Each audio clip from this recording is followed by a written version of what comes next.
Welcome back to the Careful Diver, and I'm sorry I took a little bit of a break, but we have been extremely busy.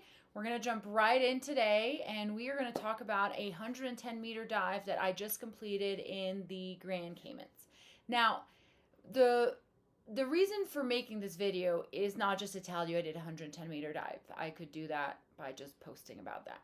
The reason I'm sharing this is because there's a lot of chatter online. There's a lot of discussions about how people did this dive, how people did the other dive, or a lot of superfluous commentary. But I've rarely found a resource where someone really took us through their planning, and you really end up having to like ask this instructor or that instructor, or um, maybe going online, and it's just helpful to be able to share, hey, these are the steps I went through, this is what went well, this is what went poorly, and that way we create content that helps other divers learn.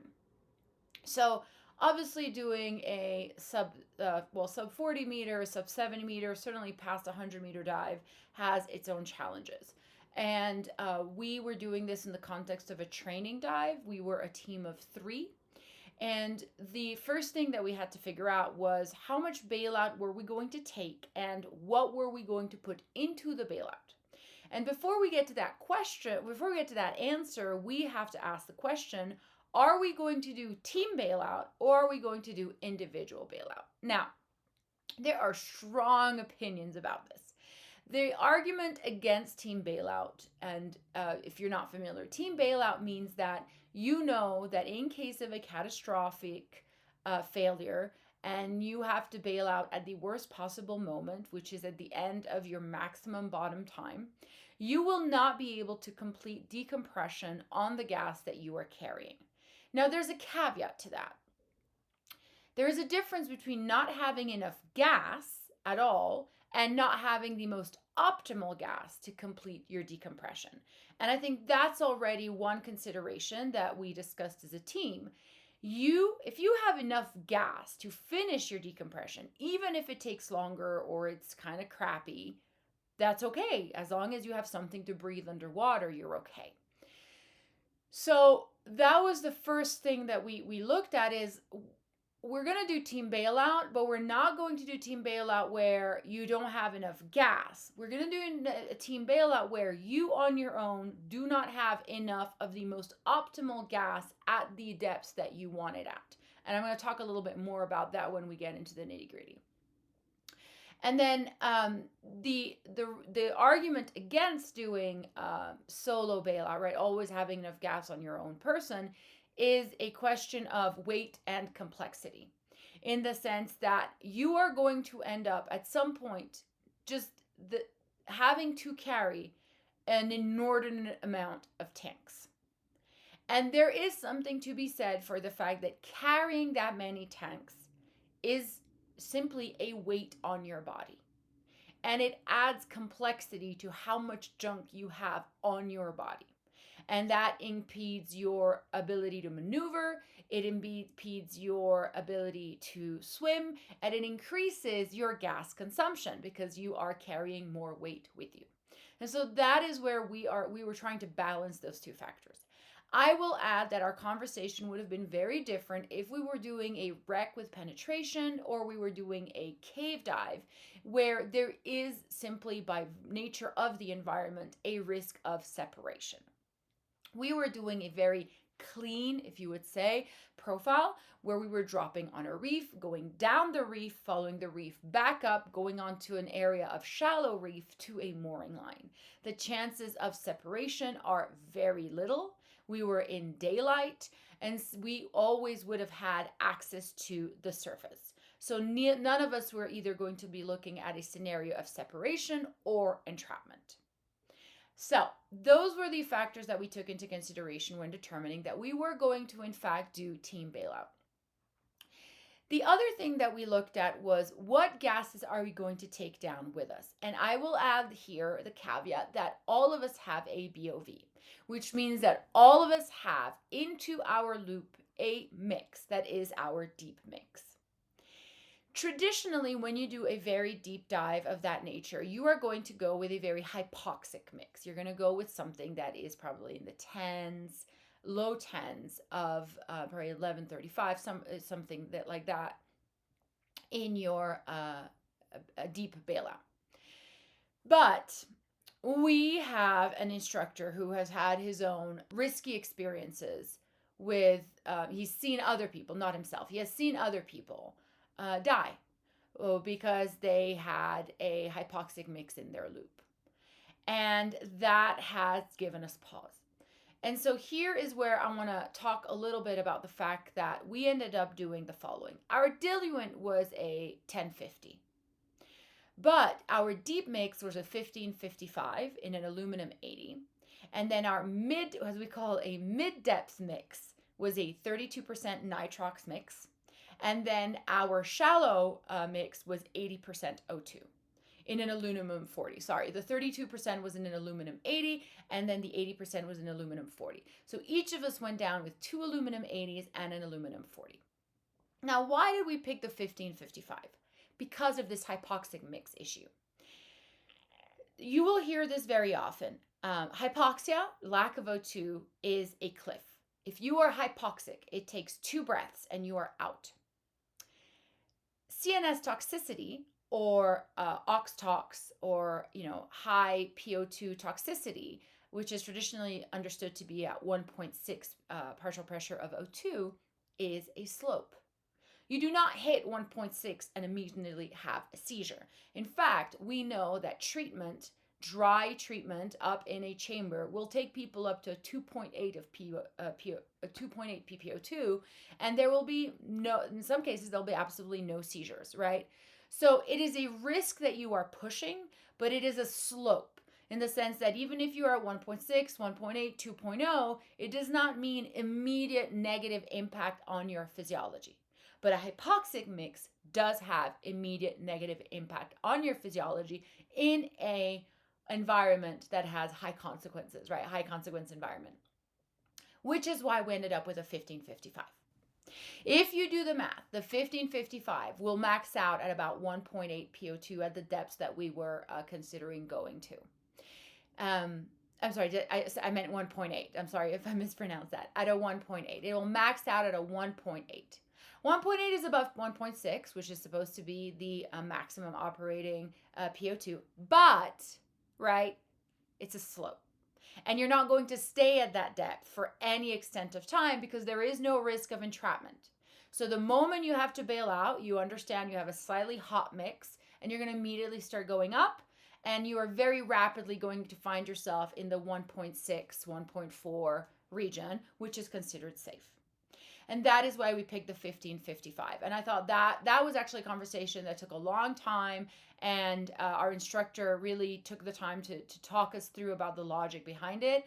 And I'm a believer. I really think it's not worth the risk at the surface of being on a hypoxic loop versus trading the couple of seconds that you might be with a slightly hot mix at the bottom in case of a catastrophic failure of your rebreather. And I will add the fact that rebreathers themselves very rarely fail. And there's a lot of literature about this. I'll actually do a whole other video about the risk of CCR. But the reality is that it is very rare for the unit itself to fail. So the chances of having to bail out onto your deep mix are low. The chances of you accidentally staying on your loop, keeping your BOV open, your BOV gets cracked open when you jump into the water, that is actually probably higher risk, and that has an immediate impact. And so those were the things that we were balancing. Now, volume of gas was obviously a very long conversation for us. First, let's put the context that we dive a 70-70 gradient factor, and there is a whole other video I'm going to do about why we do that, both why do we use symmetrical gradient factor and why do we set it at 70. But for the time being, let me tell you that we have a 70-70 gradient factor. So we understood that if we were going to do a ascent from 100 meters, let's say we have a catastrophic moment, we've been at 100 meters for 10 minutes, which is actually much longer than we would ever spend at that depth for that particular dive profile. We were really just going down, touching the 100, coming back up the reef nice and slow. But assuming that we were going to do 10 minutes at 100 meters and catastrophically our rebreather fails at that moment, we would be using 94 bar of the 1555. We would be using 161 bar of the 32%, and then unfortunately we would need 322 bar of the 80. And we would not have enough of the 80 as a single diver. We would have enough of the 80% across two divers. But here was the important thing for us. We would have enough gas on board to do a crappy decompression that would take longer, and we would have enough gas to keep breathing. And importantly, if you notice, the 1555, even at 6 meters, is breathable. As long as you're underwater, basically you are over the 16% hypoxic threshold. And so that was the important thing. As you saw, 99 bar, we still have over half of our aluminum 80 of 15. We have a good chunk of our 32% aluminum 80, and we would not have enough of the 80% for a single diver, right? But that means that your buddy can hand you, right, can take your 80, give you their 40, and then you have more than enough gas to get yourself up with a clean decompression profile. The other thing that we calculated when we were looking at it, like, okay, the worst happens. We cannot get up, we cannot get out, and we're separated, right? Like we messed up, we separated for some reason. Can one person get to the surface? And actually what we did is that, okay, we'll assume that the worst case scenario, you have 100% gradient factor. You say you do a 70-100, you will come out at 100% gradient factor. You're increasing your DCS risk, but you're getting to the surface. And we looked at that and said, actually, a single human could get themselves out with that gas, they would be just short. Basically, out of the 207 bar, they would need 229. So they would be just short on the 80, which means that they could actually complete their decompression with 100% gradient factor, which is not ideal, but we're saying worst case scenario, right? Plan for the worst. They could actually get themselves out and complete their decompression even if they had to switch back to their 32%. So given that, the other alternative that we looked at is, okay, but what if we just made each person get different gases? Because the 32% is not the most efficient, right? Getting onto a 50% at 21 meters would probably be more efficient. And then switching up to the 80%, I think 9 meters would make it more efficient. Maybe you want some air at some point because then you don't have to suck down your 32%. So we went through all of that. And here's where we landed. And I thought this was a very interesting point. You can come up with a much more efficient mixture of gases among 3 divers. But underwater, you are then going to have to keep track of who has what. You can mark all of your tanks, but in a moment of one person who's already had to bail out, so there is a bit of stress there, everybody has to keep track of what everybody else has. And we decided that that increases the risk rather than decreases. It adds unnecessary complexity. So each of us went down with an aluminum 80 of 1555, an aluminum 80 of 30%, and an aluminum 40 of 80%. We did our dive. It was lovely. And we were at 100 meters. And we're like, we're going to touch 110. And now, look, virtue signalers are going to tell you, that's terrible. You violated your dive profile. Okay. You know what? Divers do this. The reality is you're there. You're at 100 meters. Everything went great. Everything's going fine. Nothing's failing. You've done your bubble check. You got there nice and quickly. So yes, we dropped to 110 meters. We were at 110 meters under 30 seconds. We were below 100 meters total, less than 2.5 minutes. And we had planned for 10 minutes at 100 meters. We did not even get close to that exposure, okay? So we went down to 110, we came back up, and we started our ascent nice and slow. Now, I went ahead and ran the gas calculations for 110 meters anyway, because I wanted to know. We knew there's a chance we're going to go down to 110. So I went ahead and ran these calculations. So again, I calculated very conservatively. I calculated 10 minutes at 110 meters. If we had a catastrophic failure and we had spent 10 minutes at 110 meters, we would use 173 bar of the 1555. We would use 188 bar of the 32, and we would need 369 bar of the 80%. And this is assuming a 70-70 gradient factor. Again, it would still not violate the team bailout. You would still absolutely have enough gas from your buddy's aluminum 80 of O2, either one of your buddy's aluminum 80 of 80% to get yourself out. And the other thing is that you would have enough gas to complete the decompression, albeit inefficiently, and get yourself out safely at a very conservative 70-70 gradient factor. Assuming a 5-minute bottom time, because I just wanted to play around with the numbers, you would use 146 bar of your 1555, 128 bar of your 32, and 249 of your 80%, which means that you would be short, but actually not that short because you would have 207. And again, that's assuming that you'd be all by yourself. Which the plan was not to do that, and there were very little reason for us to ever be separated. And again, you would be able to complete everything on the gas that you have on your body, albeit inefficiently. So again, it goes back to the fact that we took the team bailout to be, you will need your team to have the most efficient decompression profile, but you do not need your team to complete your decompression with a very conservative 70-70 gradient factor. So we thought, okay, well, these are the safety measures in place, and we felt comfortable with the profile that we came up with. I will add to this the fact that I also then played around with a 70-90 gradient factor, and the same thing kept happening. We would have enough gas to complete, and in fact, if you only spent 5 minutes at bottom time of 110 meters and you wanted a gradient factor of 70-90, keeping in mind that a lot of people use 85 as the upper number, you would actually have enough to do it all by yourself. And efficiently so. You would actually be able to complete the decompression profile as safely as you wanted to do it with a 70-90 gradient factor if you took a 5-minute bottom time 110 meters, which is absolutely not what we intended to do, and it is not what we did at all. Ultimately, everything went very well.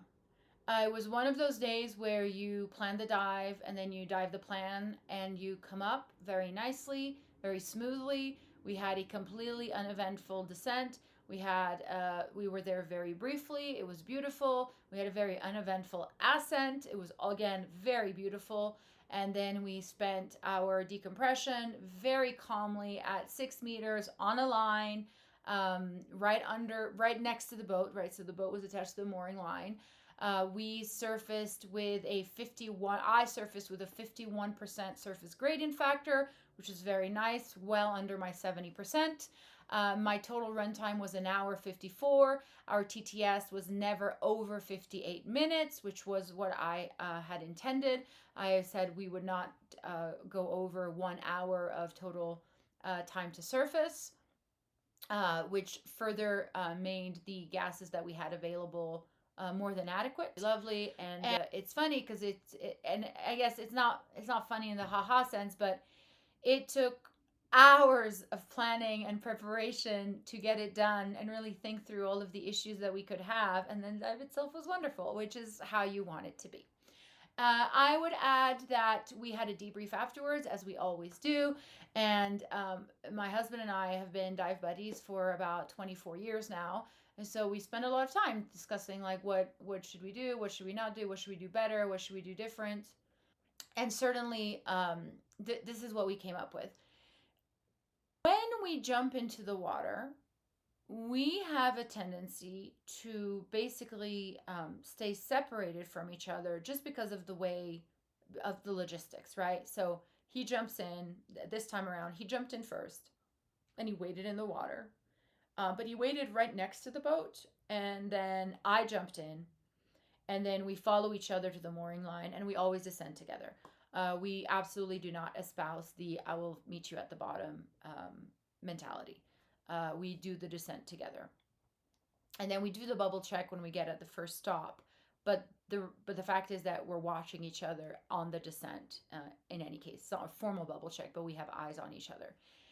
And he brought up a very good point. He was like, we both know that hypoxia at the surface is kind of a danger zone.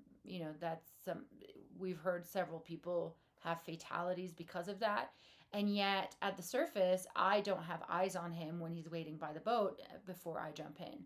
And we realized that is something that we need to change about our procedure. And so, and it's actually funny because I have a completely different procedure when I'm teaching, and I realize I don't do it when I'm diving just by myself. And I thought that's something to learn, right? To watch yourself, to troubleshoot. So our procedure from now on is going to be the procedure that I do with students, which is that when I jump in, I put myself on the line at the back of the boat, and I hold on to that line so that both I do it actually so my students can follow me and then get on the line, and we can all be there together, and I can collect them all in one spot. But the reality is that it would be better if we did the same thing with each other, because that way both the crew and whoever's still in the boat has eyes on their buddy on the line, and you can see immediately if there's an issue. Now, obviously, that is more problematic when there are currents, etc. But we are going to be cognizant of the fact that we need to keep eyes on each other while we are at the surface awaiting, the descent. And so that's something we're definitely going to be adding to our dive plan, because, as I tell my students, and as I'm going to tell you, your dive begins when you stand up from your seat, and it ends when you sit back down on the boat for boat diving. And your dive begins when you start walking into the water, and it ends when you are out of the water completely. And so you should be planning the entirety of your dive, not just the fun part at the bottom. And that's it. That is my video on the 110-meter dive. It was lovely. We lucked out on everything: weather, temperature, team, equipment, and what was out of our control worked out great, and what was in our control also worked out great. And that's it. Thank you for watching The Careful Diver. My name is Juji Carminati, and as always, dive safe.